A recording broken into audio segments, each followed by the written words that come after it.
Marvin. At ang tag, si General Torre, hindi naman siya chief PNP pa, di ba? Sino ba? Si Teodoro Gibo. Gibo Chudoro. Gibo Teodoro. Kasama ko siya din.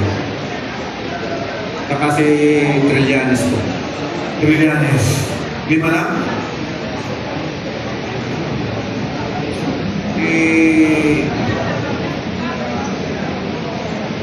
Dilima pa po. Dilima.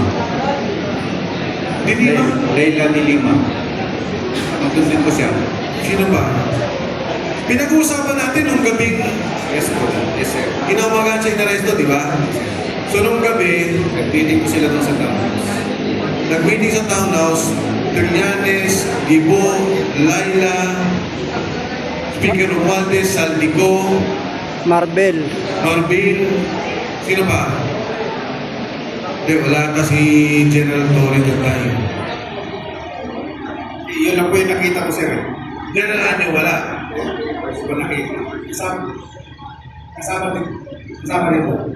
General Anyo. Kayo magkasama. Yes sir.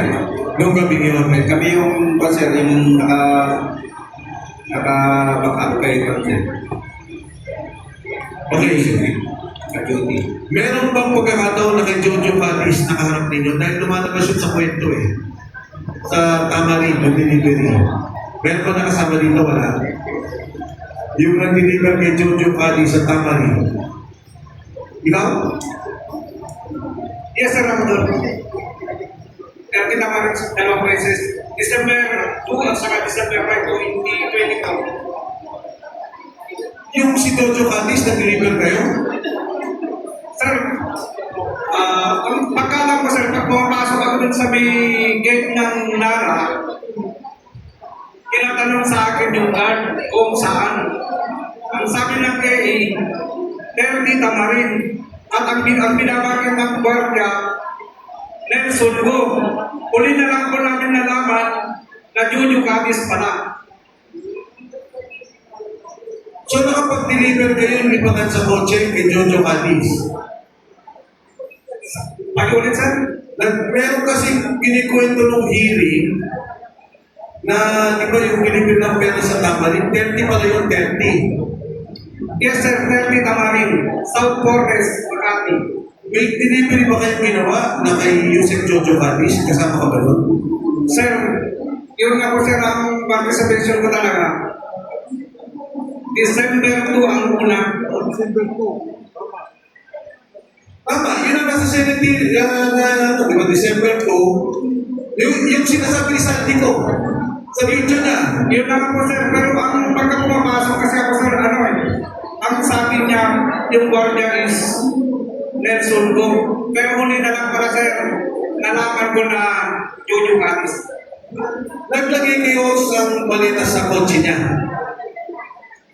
Sir, ang mga iinang, sir, ang consent doon ng pagbaba.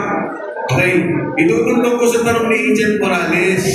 Kasi sa video ni Saltico, ang sabi niya, nag-deliver ako ng 1 billion, December 2 ata, December 4. December 2, sir, at saka December 5, 2024. Yan. Na isang 200 million at isang 800 million. Totoo, sir, kasi marami talagang maleta yun.